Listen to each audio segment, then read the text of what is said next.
you break into a sweat with even the thought of having company? I'm here to help. After trying just a few of my hosting tips, you'll be more than ready to say, come on over. Today we're going to talk about signature dishes. So a lot of people don't want to have company because they think, I'm not a good cook. I can't cook, can I? But you are a good cook. And I know this because everyone has a signature dish. It could be lasagna. It could be any form of pasta, really. It could be a roast. It could be meatballs. It could be chicken. Well, one signature dish that a lot of people have in their pocket and don't think they do is chili. Today, I'm going to show you how to make white chili. And the reason it's called white chili is that we're using ground turkey. Now, you could use ground beef for a red chili, but to keep it in the white look, the white chili family, you need ground turkey. You could also use ground chicken. I've never done that. And I used to kind of poo-poo the ground turkey thing, but we love it. So we're gonna put it right into the pan, and I like to kind of crumble it as it goes in. Ooh, do you hear that sizzle? I got my pan a little warm, you don't have to. And white chili has other light colored ingredients. You can probably see them. We've got some white beans and some corn and some white cheese, but the base of it is really this ground turkey. So ground turkey does not have really a lot of grease or liquid that is part of cooking it down. And that's great, but it's also helps with keeping liquid in here because I'm not really adding much liquid. This is a 6-ingredient recipe. So the turkey's the first one, and then I am going to put a cup of water in here later. In fact, one of the great things about this recipe is that the measurements are 1 cup, 1 cup, 1 cup.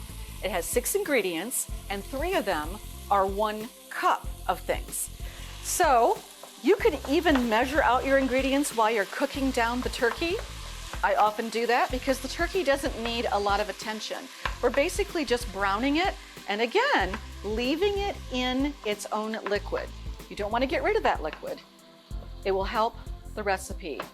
Jimmy made this one time, my husband, and he made it without me, and he drained the liquid of the turkey, and he's like, it's just not juicy enough. And I said, did you drain the turkey? And he said, I did. That's why. So we're gonna just brown this up. You can see that it browns pretty quickly. You wanna get as much of the pink out of the turkey as you possibly can. You don't want to overcook it though, because you want it to be tender. So just keep stirring it up here and getting the pink moved around, and it browns up very, very quickly. I also have some cornbread going in the oven because I love to serve cornbread with any chili. So at some point, you'll see me suddenly realize I gotta get that cornbread out of the oven. All right, it's browning up beautifully. Just a little more pink to go before we add the rest of our ingredients. And it comes together that fast. I would say 15 minutes, and it also holds. So if you have all your ingredients assembled and in here, and people just aren't ready for dinner or they're not home yet, this will hold beautifully on low and just keep warm and fusing together. Okay, so I've got my turkey brown. It's not over brown, it's just missing the pink, and it's going to keep cooking as I put more ingredients in. All right, now I'm going to add 2 cans of great white northern beans, or northern great white. It's a great northern white bean. I used to grow these on the farm, I and my whole family. I'm just gonna dump them in, 2 cans. Then I'm gonna add 1 cup of frozen corn kernels. And those keep beautifully in your freezer. You can just have them on hand. I'm not usually someone who likes corn in their dishes, but I like this one. Then you use 1 cup of some sort of salsa. We like a medium salsa. You might want a hot salsa if you're a family who likes a lot of spice. Oh gosh. It's like a slow, Can I spit it out? Oh my gosh. If pain had a flavor, this would be it. But we kind of like the medium to keep it just enough spice, and you can also use a very mild salsa, whatever your family likes. And also, whatever you had on hand, and this is what I had on hand, so that's what we're gonna use. Now I'm gonna take this same measuring cup and I'm gonna put a cup of water in there. So I'm gonna pop over here and just get a cup of water. And I also then end up rinsing out my salsa ingredients. I'm gonna give this a stir, and then we're gonna add the best part, and that is the cheese. The cornbread is ready. Gonna get that out because we want the cornbread to still be warm when I serve up the beautiful chili. So there it is. I'm gonna let that just sit there. It's going to be awesome. And now it's time to add the cheese, my favorite part. You need 8 ounces of cheese. I'm just crackers about cheese. And it helps if it's a white cheese to stick with the white chili format. We like this hot pepper blend. So it is a Monterey Jack cheese, but it has jalapeno peppers in it. Now it's not super hot, but it gives it just enough of a kick to make it super tasty. And I do like to use the shredded kind, unless I just have a block of cheese, and then I'll use that. But either one works out fine. I think the shredded, if you're in a hurry, the shredded works better because it cooks down faster. Okay, so let's just take a look. Right now, it is bubbling, and I'm putting in the cheese, mixing it in really well, and I am not kidding when I say this is done. I am serious, and don't call me Shirley. All we're waiting for is the cheese to really get mixed in there, really get dissolved in there, blended in, and the flavors, the fragrance coming off here right now is unbelievable. I'm gonna turn it down to a simmer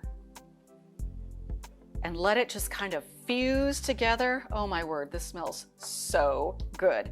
I'm gonna put the lid on there, and I could actually, since we're gonna eat this shortly, the film crew and I, we're gonna eat this because why not? What's not to like? Custard? Good. Jam? Good. Meat? Good. I'm gonna just turn it off, and the heat that's still in here is gonna fuse this all together, keep it warm, and then we're gonna serve it up with some cornbread, and it's going to be delicious. Everything's ready, so I'm gonna dish it up. Now, you might be an end-piece cornbread eater. You could be a middle piece like me. We're gonna go with the end because that usually comes out better, except for that one, which did not. So we're gonna try the other end.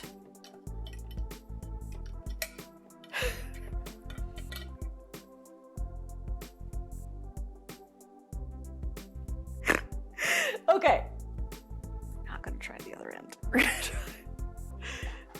Let me just get it out-ish first.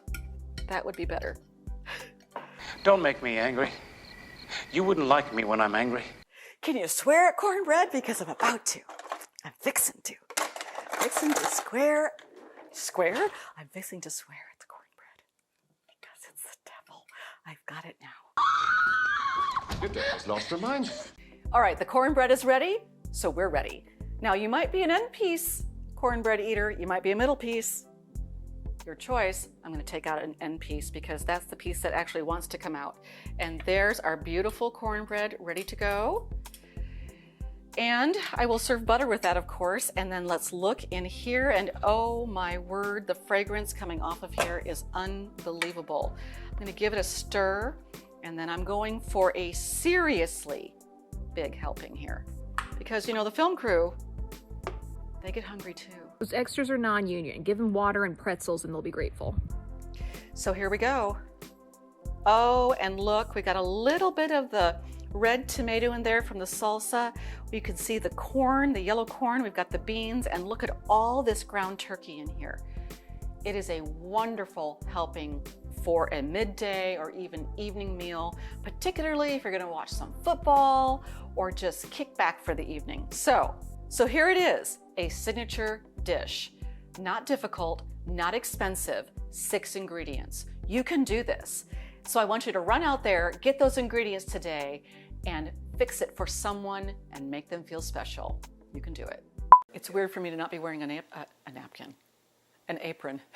Well, apron's just a big napkin. I could wear a napkin, but it's not exciting. We love ground beef.